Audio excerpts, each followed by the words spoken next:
Salut à tous et bienvenue sur Malte à propos. Alors aujourd'hui, je suis sur site, je ne suis pas chez moi. J'ai le plaisir d'être accueilli par Fabrice au caveau d'Oswald, donc à Oswald, à côté de Strasbourg en Alsace. Et Fabrice a accepté que je lui pose 2-3 questions sur son métier de caviste, centré évidemment sur le whisky, même si Fabrice a d'autres spiritueux, énormément de choses dans sa boutique, mais voilà. Il va nous parler un peu de sa boutique, de son parcours. Oui, alors donc Fabrice Badré, je suis caviste depuis maintenant pratiquement 24 ans, le propriétaire du caveau d'Oswald à côté de Strasbourg, que j'ai repris suite à la création de ce magasin par mon père. Donc le magasin existe depuis 1981 et depuis déjà fort longtemps, on a une accointance forte avec le whisky, parce que mon père était passionné de whisky. Mon parcours, il est un petit peu particulier parce que j'avais pas l'intention au début de reprendre la boutique que mon père avait créée. Donc je m'étais destiné à faire des études scientifiques avec un unité de mesure physique. Je suis parti aux États-Unis pendant 1 an. Et puis en rentrant des États-Unis, il a fallu que je fasse mon armée. J'en faisais partie encore, ça ne rajeunit pas. Pendant cette période d'armée, forcément, vu qu'on n'y a pas fait grand-chose, ça m'a permis de réfléchir un petit peu sur ce que j'allais faire après. Puis avant de partir à l'armée, j'avais travaillé plusieurs fois avec mon père dans les boutiques. Et puis finalement, j'aimais beaucoup le contact avec les clients, j'aimais beaucoup le contact avec les produits, même si à l'époque je connaissais très très mal les produits. Mais je trouvais ça très très sympathique et les journées passaient très vite. Lui, par contre, était un passionné de whisky. Il allait chaque année en Écosse à divers voyages pour découvrir les distilleries. Et donc quand je suis rentré dans cette boutique, il y avait déjà plus d'une centaine de whiskies, ce qui dans les débuts des années 2000 était déjà important comme gamme. Chaque semaine, on goûtait un whisky différent et chaque semaine, je découvrais un univers différent. À un moment donné, j'ai trouvé une clé d'accès dans cet univers-là. Ça a été le Glenlivet Archive, le tout premier Glenlivet Archive. Et j'avais vraiment adoré ce whisky par rapport à tous les autres whiskies que j'avais pu découvrir. J'ai retenu 2 choses. Le whisky, c'est souvent une affaire perfide. De mon côté, c'était ça aussi. C'était ça aussi. Et on commence toujours et on se souvient toujours du premier whisky avec lequel on a vraiment débuté. Enfin, clairement. Moi, j'en ai 2. C'était le Redbreast et le Highland Park 12 ans. Alors, le Highland Park 12 ans, pour moi, non. Le Redbreast 12 ans, oui. Quand on connaît rien au whisky, on se dit, par contre, on va commencer. Il y a toujours l'alcool qui est toujours un peu prenant au départ. Mais clairement, Redbreast 12 ans, oui, ça reste une très belle référence pour démarrer. Donc, du coup, on a un peu répondu à une des questions suivantes. C'est whisky / distillerie favorite, et surtout pourquoi? Glenlivet malheureusement n'est plus une de mes distilleries favorites, même si ça fait partie du tout premier whisky que j'ai aimé. Il y a un deuxième whisky de chez Glenlivet qui restera pour moi un peu ma Madeleine de Proust. Une des toutes premières bouteilles qu'avait fait Signatory Vintage, dans les toutes petites bouteilles, des bouteilles comme ça d'ailleurs, et Straight from the Barrel. C'était un Glenlivet de 1976. En fût de sherry. Puis je sais pas, ce whisky m'interpellait, m'appelait, et j'ai dit tiens, je vais en acheter une bouteille pour moi, ne sachant pas du tout si j'allais aimer ce whisky ou pas, comme quoi. Et puis j'ai goûté ce whisky, et là pour le coup, là j'ai eu la révélation. J'avais jamais goûté quelque chose d'aussi bon dans l'univers des spiritueux, et je pense que ce whisky-là, clairement, m'a complètement séduit par sa volupté, sa puissance, sa longueur en bouche, ses arômes. Enfin, je pense qu'il n'y a aucun whisky qui dépassera ce whisky-là, mais il y a un côté très nostalgique. Très nostalgique. Ouais. Oui, clairement, ça fait une part de. Bien sûr. Voilà. toujours. Aucun autre whisky. Alors, oui, je perds le fil aujourd'hui. Malheureusement, ce qui sort actuellement. Un peu moins. Un peu moins. Donc dans les distilleries, vraiment pour moi, coup de cœur, il y en a plusieurs. Je ne vais pas mettre d'ordre, elles sont toutes très intéressantes. Il y a Ben Nevis, un de mes whiskies préférés, Springbank. Faut jamais croire qu'une distillerie, comme d'ailleurs un domaine viticole, va produire tout le temps, en tout cas, des choses absolument incroyables. Mais sur la globalité de ce que je peux goûter chez ces 2 distilleries-là, je suis quand même très très souvent séduit de ce qu'ils réalisent. Quand je dis Springbank, c'est un peu tout l'univers Springbank, que ce soit des Hazelburn, que ce soit des Kilkerran ou des Longros, pas de soucis sur l'ensemble de leur gamme. Ces 2-là sont pour moi un petit peu les 2 piliers. Il y a eu Clynelish à une époque. Dans les whiskies tourbés, allez, il faut bien que j'en cite quand même un dans les whiskies tourbés. On va se faire des amis sinon.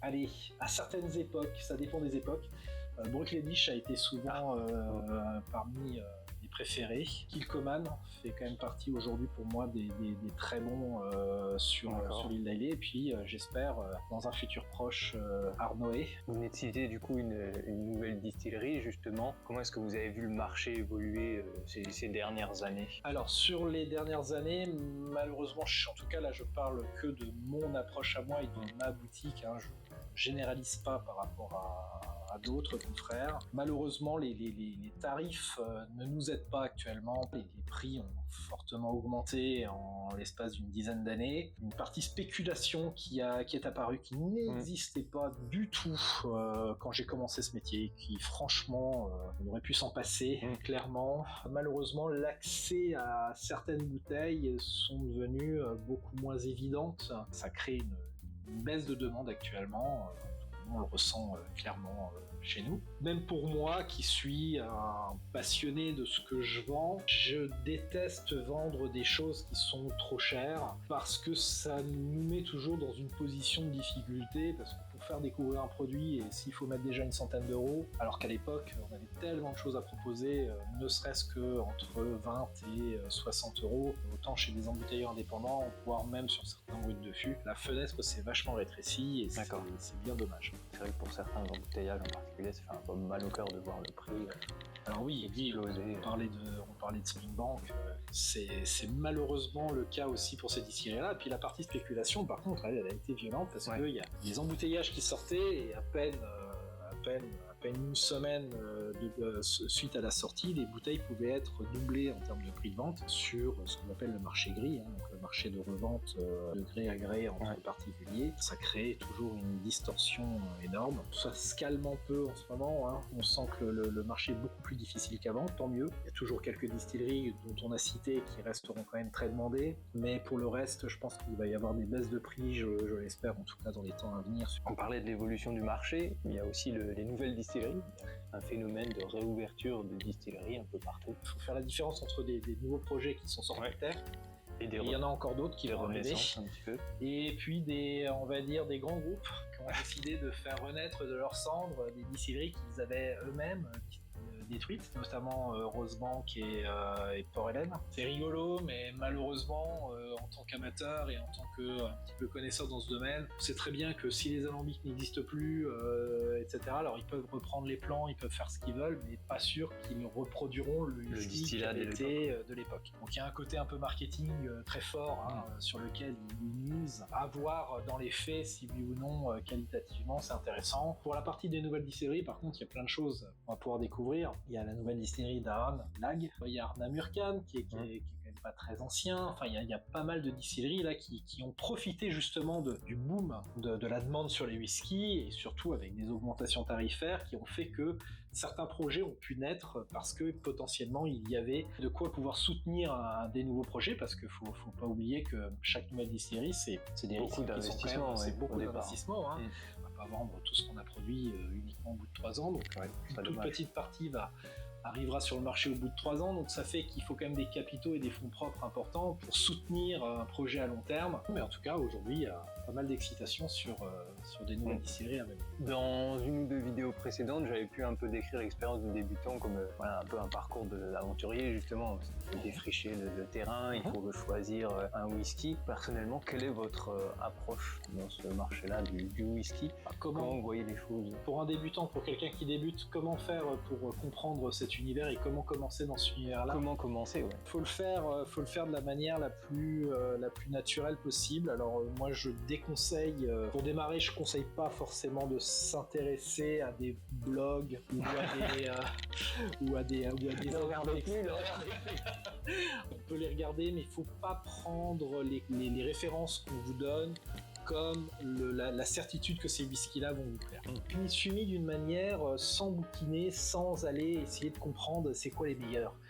Non, on s'en fout, il faut y aller le verre à la main, goûter et découvrir ce produit-là. Si proche de chez vous, il y a moyen d'aller faire des dégustations, c'est le meilleur moyen de pouvoir découvrir un produit. Si on a l'habitude de boire du vin ou de déguster des vins, on va beaucoup plus vite saturer le palais à cause de l'alcool. Il vaut mieux goûter 2-3 fois, mais rapidement, que de laisser trop longtemps un alcool en bouche, parce que là, vous allez très vite brûler en tout cas, saturer vos papilles, et puis à un moment donné, tout ce que vous allez retenir, c'est l'agressivité de l'alcool, surtout quand on découvre ce milieu-là, et un crachoir, c'est primordial pour au moins découvrir cet aspect-là. Et après, très simplement, c'est j'aime ou j'aime pas.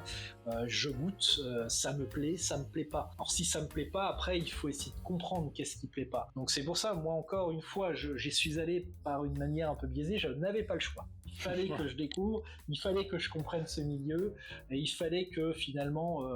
pas forcément que je l'aime, mais en tout cas que j'ai suffisamment de connaissances pour pouvoir aider nos futurs clients dans leur choix. Bon, il se trouve qu'à un moment donné, j'ai craqué sur quelques bouteilles qui m'ont vraiment fait aimer ce milieu, mais je pense que ça peut être le cas pour tout le monde. Au fur et à mesure de déguster, on peut tomber sur quelque chose qui vous dit « Waouh, ça c'est très très très bon », et à partir de là, aller en cercle circonférique autour de ce whisky ou de ce spiritueux que vous avez aimé, et d'essayer de trouver des whiskies qui ressemblent, qui sont dans cette même gamme, et au fur et à mesure d'augmenter le cercle pour aller chercher des choses. Moi, je sais que les premiers whiskies tourbés, je ne les ai clairement pas aimés. Pareil. Donc il m'a fallu du temps pour comprendre cet univers, et encore une fois, un whisky m'a fait ouvrir les yeux.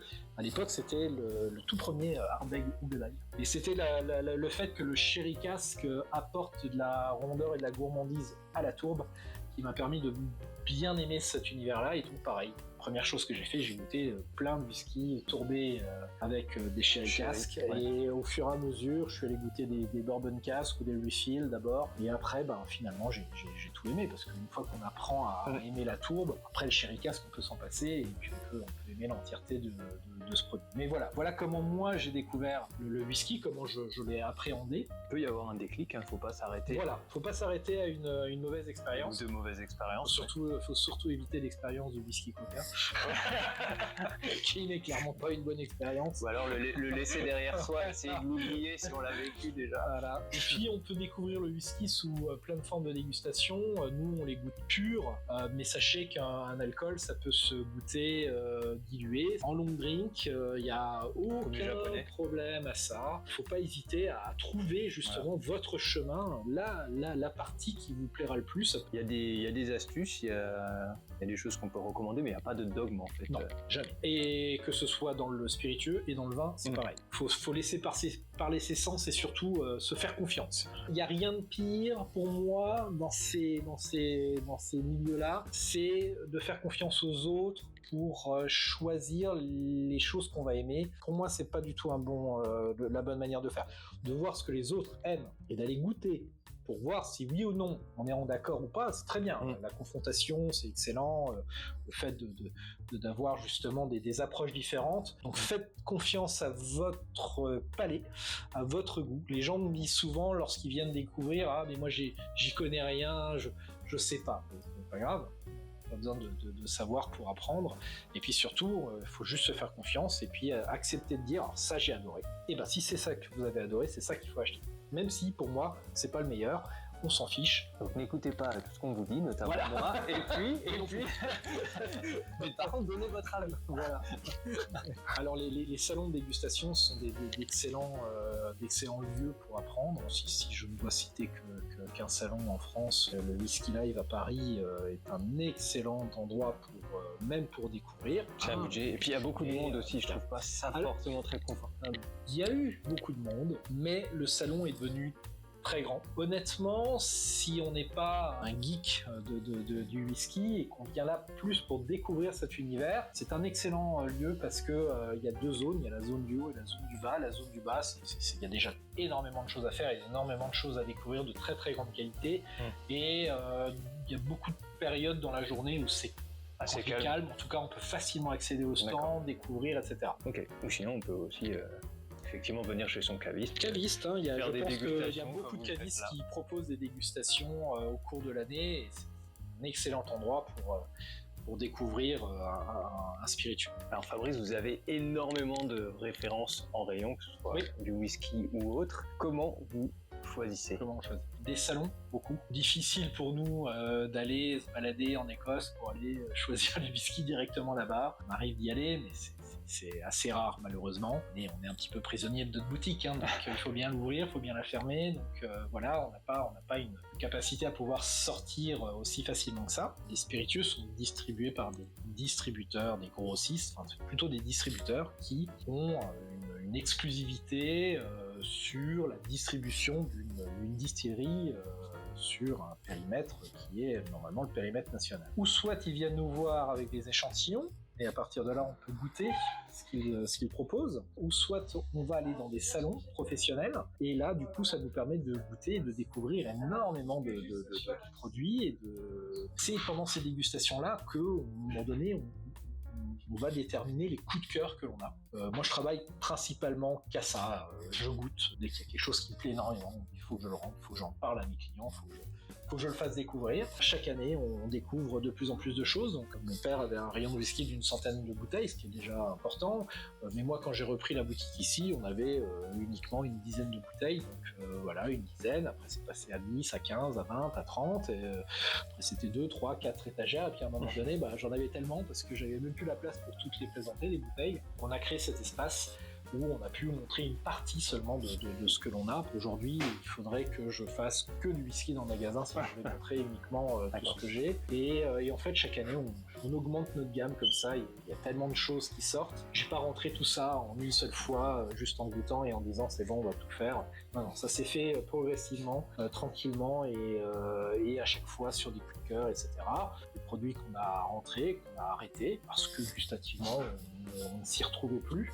Ça fait partie du jeu, mais et puis des produits qu'on ne rentre pas, non pas parce que gustativement ils ne nous plaisent pas, au contraire, mais malheureusement le tarif est rédhibitoire. Et donc à un moment donné on se dit non, on ne l'a pas parce qu'il faut le financer. Et bien entendu, quand je parle coup de cœur, il faut comprendre que lorsque je déguste un whisky qui va aller être vendu autour d'une trentaine d'euros, on n'en entend pas forcément la même chose qu'un whisky à une centaine d'euros. Bien sûr. Donc je peux avoir un coup de cœur sur un produit parce que je trouve que qualitativement c'est un effet très bon pour son tarif. Le prix, mais je suis conscient qu'entre une bouteille à 30 et une bouteille à 100, il doit y avoir quand même un delta. Malheureusement, des fois, c'est pas toujours le cas. Et notamment lorsqu'il y a des distilleries un peu très très très reconnues et très recherchées qui font que les tarifs augmentent, et c'est uniquement l'offre et la demande qui crée cette différence. C'est plus en corrélation avec la qualité. La qualité est là, mais il faut payer plus juste pour avoir cette bouteille-là. Voilà. Donc ça veut dire que Fabrice, vous avez goûté chacune des bouteilles qui sont en expo ici. Allez, pas toutes, mais très très peu passent en deçà de notre radar de dégustation. D'accord. Il y a des produits sur lesquels on n'a pas le choix. Si on la veut, c'est tout de suite. Il y en a très peu sur le marché. Potentiellement, ces bouteilles-là, en effet, on n'a pas toujours l'occasion de pouvoir les goûter. Voilà, on prend le risque, on se dit, ok, on connaît bien la distillerie. Est-ce qu'il y a encore des locomotives qu'on se doit d'avoir, même si on sait que ça reste bon, mais c'est pas non plus ce que c'était? Est-ce qu'il y a encore dans le whisky une bouteille qu'on doit vraiment avoir? Oui, qui reste quand même, on va dire, à la portée de toutes les bourses. Le Springbank 10 ans, c'est pas encore hors de prix.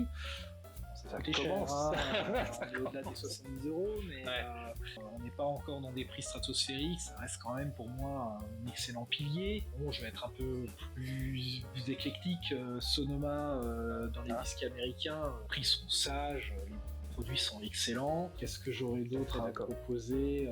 Le Redbreast 12 ans, ça reste quand même un très très bon standard et toujours du plaisir à le goûter. Mais on trouve encore pas mal de choses. Alors peut-être pas en généralisant. Là par exemple, j'avouerai que Ben Nevis ces derniers temps, en termes de prix, rapport prix-plaisir, donc difficile de vous dire vraiment. Il y a encore des locomotives qui sont tout le temps très bonnes. Mais il y a encore de très bons whisky abordables. Si ça existe encore, heureusement. Heureusement. Heureusement, vraiment. Mais oui, pour répondre à la première question, j'ai normalement de toute la gamme qui est là, 95% ça a été dégusté. Je crois qu'on a à peu près fait le tour des questions. Fabrice, merci d'avoir pris le temps. Et c'est un plaisir de répondre. Et puis, comme il se doit, on va terminer par ça. Santé. Santé.